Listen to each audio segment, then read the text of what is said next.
తమలపాకును కేవలం ఉడకపెట్టి ఆ నీళ్లు తాగితే దగ్గర దగ్గర 70 రకాల రోగాలు తగ్గుతాయి. తమలపాకు అనేసి మనం ఇది అంటున్నాం.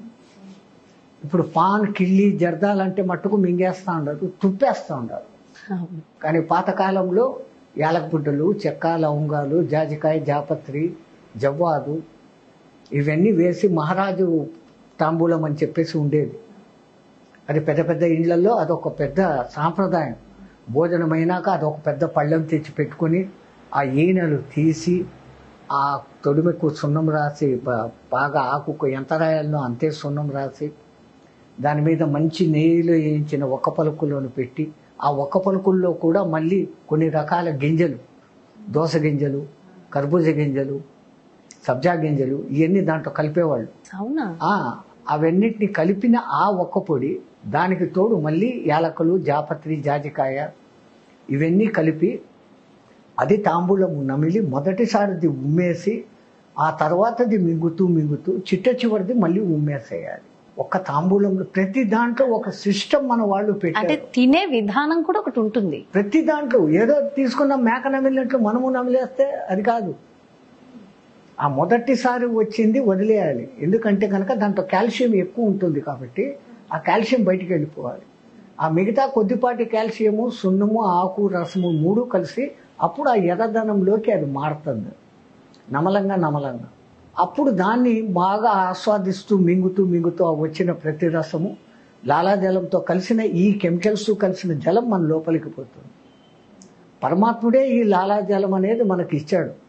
First digestive system. ఒక ఆహారం నములుతున్నాము అంటే లాలాజలం దాంతో కలుస్తుంది. మళ్ళా జఠర రసం కలుస్తుంది. ఆ తర్వాత పిత్తరసము, క్లోమరసము, పైత్యరసము అనే 3 ప్రధానమైన వాత, పిత్త, కపాలు అంటారు. మానవుడికి ఈ 3 ముఖ్యమైనటువంటివి. వీటిలో ఏమాత్రం ఏది కొంచెం డైవర్షన్ తగ్గిపోయినా మిగతా వాటికి ఎఫెక్ట్ వచ్చి జబ్బులు వస్తాయి. వాత రోగాలు, పిత్త రోగాలు, కఫ రోగాలు అనేసి 3 ఉంటాయి. కఫం అంటే దగ్గు, గళ్ళ అంటారు. వాతము అంటే కనుక కీళ్ళ వాపులు రావటాలు మొదలైనవి జరుగుతుంటాయి. పిత్తం అంటే కనుక వాంతులు వచ్చినప్పుడు విపరీతమైనటువంటి పుల్లటి స్మెల్లు, బ్యాడ్ స్మెల్ రావటము, మోషన్స్ సరిగ్గా రాకపోవటము లాంటి క్రియలు జరుగుతాయి. వీడు తినేది ఒక సిస్టమ్ ప్రకారం తిన్న తర్వాత 6 గంటల వరకు మరీ మధ్యలో ఏమీ వేయకుండా ఆ మిషన్కు రెస్ట్ ఇస్తూ దాన్ని పనిచేపిస్తూ ఉంటే వాటర్ మాత్రం తీసుకోవచ్చు. వాటరు 5 లీటర్లు ఎటువంటి పరిస్థితుల్లోనూ తాగాల. వేసవి కాలంలో ఇంకో లీటర్ ఎక్కువ తాగినా తప్పు లేదు. చాలామంది మాతలకు మోకాళ్ళు నొప్పులు వచ్చేదానికి ప్రధాన కారణము నీళ్లు తాగితే మూత్రానికి వెళ్ళవలసి వస్తుంది అని వాళ్ళు కొంచెం శంకించి, ఈ మగాళ్ళలాగా వాళ్ళు ఎక్కడ బయటికి పోలేరు. వాళ్లకు ప్రైవసీ కావాలి. ప్రైవసీ ఉండదు. బలవంతంగా ఆపుకుంటారు. ఆ యూరినరీ బ్లాడర్ నిండిన తర్వాత అది పక్కన ఉన్నటువంటి అవయవాలను ప్రెషర్ ఇస్తుంది. అవి పై ప్రెషర్కు. So there starts the disease.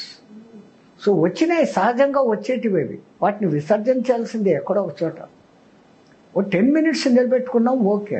గంటల తడబడి ఆపుకుంటే ఫస్ట్ వచ్చేది మోకాళ్ళ దగ్గర లోపల ఉన్న ఆ కార్టిజ్ను అది కొరికేస్తుంది. బ్లడ్లో కలుస్తుంది. ఆ బ్లడ్లో కలిసినప్పుడు అది అక్కడ పోయి ముందు తినేది కార్టిజ్ను దెబ్బతీస్తుంది.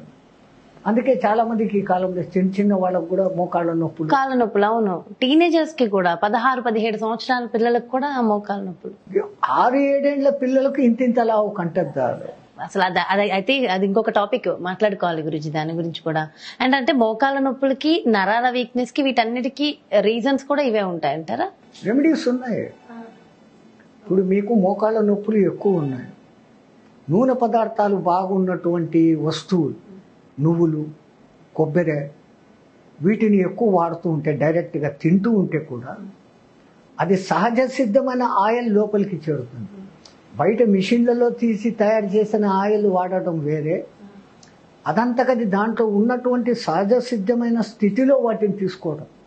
నువ్వులను ఆడిచ్చి నూనె తీసుకుని నువ్వుల నూనె మేము ఇంత వేసి వాడుతున్నాము అంటే ప్రయోజనం లేదు. నువ్వులను తినండి. అట్లాగనే కొబ్బరి నూనె, వేరుశనగ పల్లీలు, వాటి నుంచి నూనెలు తీస్తున్నారు. ఇంతకుముందు కుసుమ నూనె అనేది ఒకటి ఉండేది, నెయ్యితో ఈక్వల్గా ఉండేది. ఇప్పుడు అసలు కుసుమల పంటే లేదు. కుసుమలు అసలు వినను కూడా వినలేదు. ఆ పేరు కూడా మీరు విని ఉండదు. తెల్లగా సబ్జా గింజల్లా అది సబ్బు బియ్యము గింజల్లాగా ఉంటాయి అవి. వాటి నుంచి వచ్చే నూనె నెయ్యితో ఈక్వల్. అది ఆవు నెయ్యితో ఈక్వల్, మామూలు నెయ్యి కాదు. మామూలు నెయ్యిలో మీకు కొవ్వులు ఎక్కువ. ఆవు నెయ్యిలో కొవ్వులను కరిగించే కొవ్వులు ఉంటాయి.